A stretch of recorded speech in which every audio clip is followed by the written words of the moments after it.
ঠাকুরের আতুল চরণে প্রণাম জানিয়ে, আরাধ্যা জগৎজননী বড় মায়ের আতুল চরণে প্রণাম জানিয়ে, পরম পূজ্যপাদ বরদার চরণে প্রণাম জানিয়ে, পূজনীয় আচার্যদেবের চরণে প্রণাম জানিয়ে সকলকে আমার আনন্দিত জয়গুরু বলে আলোচনা প্রসঙ্গে ষষ্ঠ খণ্ডে 10ই পৌষ 1352 সাল মঙ্গলবার শ্রী ঠাকুর বিকালে শ্রীযুক্ত খেপুদার বারান্দায় এসে বসেছেন। যেখানে যান সেখানেই তার প্রীতিমধুর সুখদ সান্নিধ্য লাভের আশায় ব্যাকুল হয়ে ছুটে আসে নর নারী। আজও এখানে ভিড় জমে উঠেছে। কেষ্ট ভট্টাচার্য, অতুল বসু, তৈলক্য চক্রবর্তী, করুণা মুখোপাধ্যায় প্রভৃতি দাদারা এবং মায়েদের মধ্যে অনেকেই উপস্থিত আছেন। তার কল্যাণস্বরূপ আয়ত লোচন যুগল থেকে ঝরে পড়ছে স্নেহ করুণার পুণ্য পীয়ূষ ধারা। সেই অমীয় দৃষ্টি প্রসাদে ভক্তজনের মর্মতল ক্ষণে ক্ষণে অকহ পুলহ প্রবাহে স্ফুরিত হয়ে উঠছে। সেবা সম্পোষণার সূক্ষ্ম রীতি সম্বন্ধে কথা উঠল।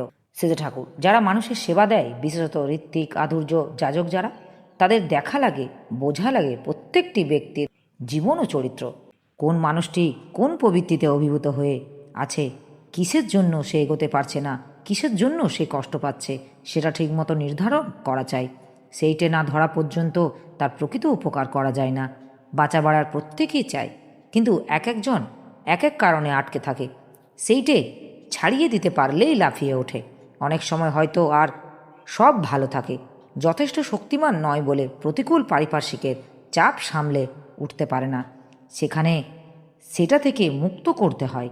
পথ পায় না, কায়দা পায় না বলে যে কত মানুষ দুর্ভোগে ভোগে তার ঠিক নেই। হদিসের অভাবে কত লোক হয়ে থাকে। বেকায়দাগুলি একটু ছাড়াইয়ে দিতে পারলেই বেঁচে যায়, এক একজন দিকপাল হয়ে ওঠে। কেষ্টদা, ছাড়াইয়ে দেওয়া যায় কিভাবে? শেষে ঠাকুর, এর কোনো নির্দিষ্ট পথ নেই। যেখানে যেমন সেখানে তেমন। তবে তার বিপথে পরিচালিত শক্তিটাকে ইষ্টের দিকে পরিচালনা করা চাই। এটা করতে হবে ভালোবাসার সঙ্গে ও সুকৌশলে, যাতে তার ভালো লাগে ও সে একটা আগ্রহ বোধ করে। যাজনে তার সত্তাটাকে রঙিল করে তুলতে হয়। নিজের সত্তা রঙিল না হলে সেই যাজন ফোটে না। ইষ্টানুগ আত্মনিয়ন্ত্রণের অভিজ্ঞতা যার আছে, সে অভিজ্ঞতার উপর দাঁড়িয়ে সে স্থান কাল পাত্র ভেদে নানা মানুষকে আত্মনিয়ন্ত্রণের ব্যাপারে প্রয়োজন মতো সাহায্য করতে পারে। অনেক সময় মানুষকে তার নিজস্ব পরিবেশ থেকে সরিয়ে কিছুদিনের জন্য একটা ভালো পরিবেশে এনে সৎভাবে ও সৎ আচরণে মাতিয়ে তুলতে হয় এবং সঙ্গে সঙ্গে যাজনমুখর করে তুলতে হয়। ওই অভ্যাস যদি তার ঠিক থাকে, তাহলে পারিপার্শ্বিক তাকে কাবু করতে পারে না। সতের সঙ্গ সেই জন্য মানুষের এত প্রয়োজন। তবে পরিবেশের সাহায্য যতই পাক, মানুষের সহজাত সংস্কার ভালো না থাকলে, ওর ভিতর আগ্রহ না জাগলে ফায়দা হয় না। অতুলদা, মনটা বেয়াড়া, বুঝেও বোঝে না, এর উপায় কি? শেষে ঠাকুর, ছোট্ট আমির পাল্লায় থাকলে মনটা কুঁচকে থাকে, সংকীর্ণ স্বার্থ প্রবৃত্তির পেছনে ঘুরে। কিন্তু ইষ্টকে অবলম্বন করে মহা আমি যখন জেগে উঠি, তখন দেখে ইষ্ট ও সেই সঙ্গে সঙ্গে পরিবেশের সবার সঙ্গে তার জীবন জড়ানো। এই বোধের সঙ্গে সঙ্গে আসে দায়িত্ববোধ। কী করে ইষ্টের ইচ্ছা পূরণ করা যায়, সবার দুঃখ দূর করা যায়। ঘাড়ে যখন এই ভালোবাসার দায় চাপে, তখন বেয়াড়া যা সিধে স্টান হয়ে আসে। ভিতরের সুপ্ত সিংহকে জাগিয়ে তোলার প্রেরণা জাগে। যে ছেলে বাপকে ভালোবেসে বাপের কষ্ট লাঘব করার জন্য ভাই বোন ও সংসারের দায়িত্ব মাথায় নেয়, দেখেননি তার চলন কতখানি বদলে যায়। মানুষ একটা কিছু নিয়ে থাকবে তো, বড় কিছু যদি তাকে পেয়ে না বসে, ছোট্ট কিছুই তার মন অধিকার করে থাকে। সেই জন্য ইষ্টের জোঙাল ঘাড়ে নিতে হয়। যখন এই বেয়াড়া মনই ইষ্টের বাহন হয়ে ওঠে, তাতে সে নিজেও তরে যায়, অন্যকেও তরিয়ে দিতে পারে। এইবার শেষে ঠাকুর বেড়াতে বেরুলেন, সঙ্গে সঙ্গে অনেকেই চলছেন। শীতের পড়ন্ত বেলায় যেন একটা পঞ্জীভূত অলস ঔদাস্য ও জড়তার ভার নেমে আসছে প্রকৃতির বুকে। কিন্তু শেষে ঠাকুরের চোখ মুখে জ্বলছে এক অনির্বাণ উৎসাহের অগ্নিদীপনা। হাঁটতে হাঁটতে সৎ উৎসাহে কথাবার্তা বলছেন, আর সবার অন্তর অগ্নিগর্ভ উদ্দীপনায় ভরপুর হয়ে উঠছে। অতুলদা বললেন, গবেষণা করতে গেলে আধুনিকতম বই দরকার। শ্রী ঠাকুর, হ্যাঁ, বই তো দরকার, শুধু নিজের বিভাগে নয়, সম্পর্কিত বিভাগের যা কিছু তা জোগাড় করতে হয়। একটা বিষয়কে জানাই হয় না, যত সময় তার সঙ্গে সম্পর্কিত অন্যান্য বিষয়গুলো জানা না যায়। যতই অগ্রসর হবেন ততই দেখতে পাবেন আপনার রসায়ন হেঁটে চলে গেছে কত কিছুর ভিতর দিয়ে, কতভাবে। একটা জানতে গিয়ে কত কিছু জানতে হবে, তবে জানাটা সম্পূর্ণ হবে। রসায়ন, পদার্থবিদ্যা, জীববিদ্যা, মনোবিদ্যা, গণিত ইত্যাদি বিভিন্ন বিষয়ে গবেষণার জন্য পাশাপাশি ঘর রাখা লাগে, আলাদা আলাদা লোক রাখা লাগে। তাদের আবার মাঝে মাঝে মিলিত হয়ে বিভিন্ন বিষয়ে যোগসূত্র সম্বন্ধে পরস্পর আলাপ আলোচনা ভাব বিনিময় করা লাগে। তাতে প্রত্যেকেরই দিগন্ত বিস্তৃত হয়।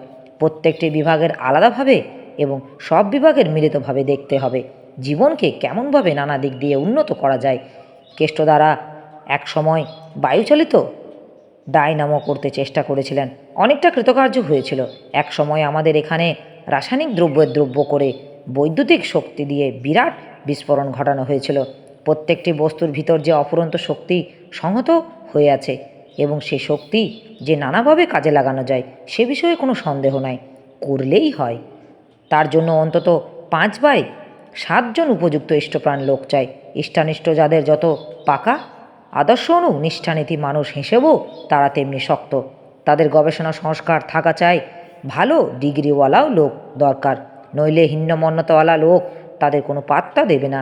পরিবেশকে তো একেবারে উপেক্ষা করা যায় না। তাছাড়া সর্বোচ্চ ডিগ্রি নিতে গিয়ে যে শিক্ষাটুকু হয়ে থাকে তাও মৌলিক গবেষণার ক্ষেত্রে কাজে লাগে। যারা এই কাজ করবে তাদের থাকা চাই লাগোয়া সারাশীল অনুরাগ, সাধারণ জ্ঞান, আন্তরিকতা, সক্রিয় উৎসাহ। জীবন যাবে তবু তারা এ কাজ ছাড়বে না। বুদ্ধদেবের মতো বলবে, ইহাসনে শস্যুতে মে শরীরম, এই আসনে আমার শরীর শুকিয়ে যায় সেও ভালো, কিন্তু এই কাজ সফল না করে ছাড়ব না। দাঁড়াই তো এই নিয়েই দাঁড়াবো। ধ্যানী বুদ্ধের মতো একনিষ্ঠ লোক যদি হয় আর সঙ্গে সঙ্গে প্রয়োজনীয় প্রতিভা যদি থাকে তবে অসম্ভব সম্ভব হতে পারে। এছাড়া যাজন কাজের জন্য আরও 300 কর্মী দরকার। লেখা, বক্তৃতা, যাজন, লোকের নানাবিধ সেবা সব কাজেই হবে। তারা ওস্তাদ, তারা পরমপিতার বার্তা নিয়ে দেশ বিদেশে ঘুরবে আর মানুষের ভিতর নূতন জীবন সঞ্চার করবে।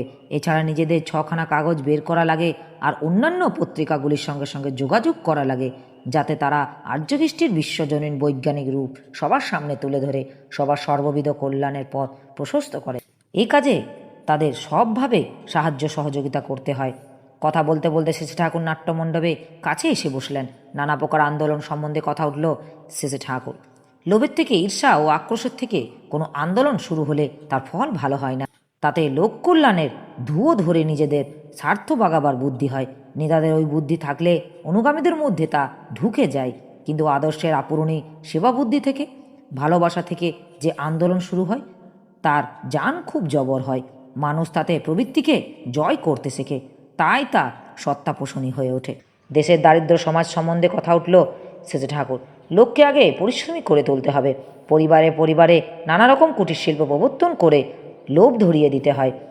যে কোনো কুটির শিল্পই শেখান, চরকা, তাঁত, নানা রকম ফুল ফল ও তরিতরকারি, বাগান, গোপালন, জাঁতা, ঢেঁকি ইত্যাদি স্বাভাবিক কুটির শিল্প যা আমাদের ছিল সেগুলি ছেড়ে দেওয়া ভালো নয়। এই যন্ত্রর যুগে শুধু হাতে বেশি দূর অগ্রসর হওয়া যাবে না, কিন্তু হাত যাদের চালু থাকবে তারা যন্ত্রের কাজও ভালোভাবে করতে পারবে। আবার উদ্ভাবনী মস্তিষ্ক হলে সূক্ষ্মতর যন্ত্র বের করতে পারবে। গৃহস্থ ঘরে একটা বুদ্ধি ভালো করে ঢুকিয়ে দিতে হয়। পারতপক্ষের সময়, সুযোগ, জমি, যে কোনো জিনিস কিছু যেন নষ্ট না করে, যাবতীয় যা কিছু সদ্ব্যবহার করে জীবনকে যেন সম্পদশালী করে তুলতে চেষ্টা করে। এই নেশা যদি একবার চেপে যায় তাহলে কিসের থেকে কি করে ফেলবে তার ঠিক নেই। অতুলদা, আমাদের গোড়াই গলদ ঢুকে গেছে। সেজে ঠাকুর, না না, ও কথা কবেন না, ওতে আমার মন খারাপ হয়ে যায়। গোড়া ঠিক আছে, পরিবেশ খারাপ হয়ে গেছে। পারিবেশিক পোষণ পেলে আবার ফনফন করে ঠেলে উঠবেন। কাজল ভাই একটা ছাগলের কি অসুবিধার কথা জানাতেই শেষে ঠাকুর অরুণকে বললেন, দেখ তো কী ব্যাপার। কেষ্টদার সঙ্গে কথায় কথায় শেষে ঠাকুর বললেন, আর্যদের ঘরে ঘরে ভগবান সৃষ্টি করার বুদ্ধি, তাই সুপ্রজননের উপর অত জোর দেয়।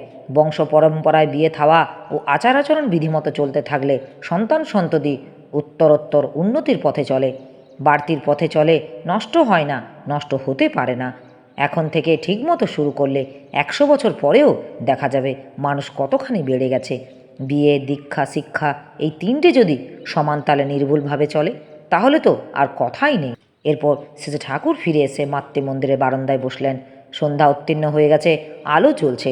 অতুলদার সঙ্গে কথা প্রসঙ্গে বললেন, আমার ইচ্ছা আছে 5/7 মাইল পর্যন্ত আলো দিতে পারে।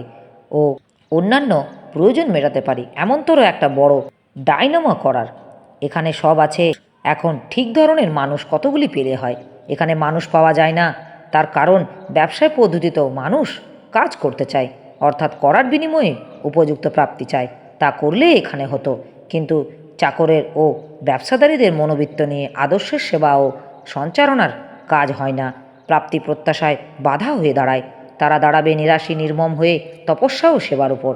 পরমপিতা যখন যা জোটান তাতেই খুশি থাকবে, আর মত্ত থাকবে ইষ্ট নির্দিষ্ট কর্ম দায়িত্ব নিয়ে। তা থাকলে শেষ পর্যন্ত কিন্তু আটকায় না। কিন্তু সাধারণ সংসারী মানুষ এতখানি দুঃখ কষ্ট ও অনিশ্চয়তার মধ্যে নিজেকে জড়িত করতে চায় না। জীবকোটি ঈশ্বরকোটি দুই রকম মানুষ আছে। দুঃখ হোক কষ্ট হোক আর যাই হোক, ঈশ্বরকোটি মানুষ ঈশ্বরের জন্য জীবন উৎসর্গ না করে পারে না। এই কাজ হলো ঈশ্বরকোটি মানুষের কাজ। ঈশ্বরকোটি মানুষ জন্মায়, তৈরি করা যায় না। গোপাল গেলে কেষ্টদা একলা পড়ে গেল। এখন বিশ্ববিজ্ঞান বন্ধ হয়ে আছে, তাই মানুষ খুঁজি। দে রামা, আমায় একটা মানুষ দে। রামকৃষ্ণ ঠাকুর নিজে সব জায়গায় মারতেন মানুষ সংগ্রহ করার জন্য। মানুষের জন্য আকুলি বিকুলি করেছেন সবাই। আপনি ডক্টরেট, একজন ডক্টরেটের আরও কত ডক্টরেট বন্ধু থাকে। লতা সূত্রে বেরিয়ে পড়ে। আপনি মনে করলেই বিশ্ববিজ্ঞানের জন্য লোক জোগাড় করতে কদিন লাগে। আমার আরও হাউস ছিল বিশ্ববিদ্যালয় করব। গোত্রাকারক ঋষিদের নামে বিশ্ববিদ্যালয় করে তাদের কৃষ্টিকে জগৎ পরিপ্লাবিত করে দেব। কোনোটার নাম দেব শাণ্ডিল্য বিশ্ববিদ্যালয়, কোনোটার নাম দেব ভরদ্বাজ বিশ্ববিদ্যালয়, কোনোটার নাম দেব কাশ্যপ্য বিশ্ববিদ্যালয় ইত্যাদি। অতুলদা, প্রাচীনের মহিমা তো আমরা ভালো করে জানি না। শুনেছি তক্ষশিলায় সেই প্রাচীনকালে যে গম হয়েছে, আজও পর্যন্ত তেমন উন্নত ধরনের গম আর কোথাও হয়নি। আমার এই আলোচনা প্রসঙ্গে কিছু ভুল ত্রুটি হয়ে থাকলে আপনারা আমায় ক্ষমা করবেন। উপস্থিত দাদা, ভাই, বোন, মায়েদের আমার আনন্দিত জয় গুরু।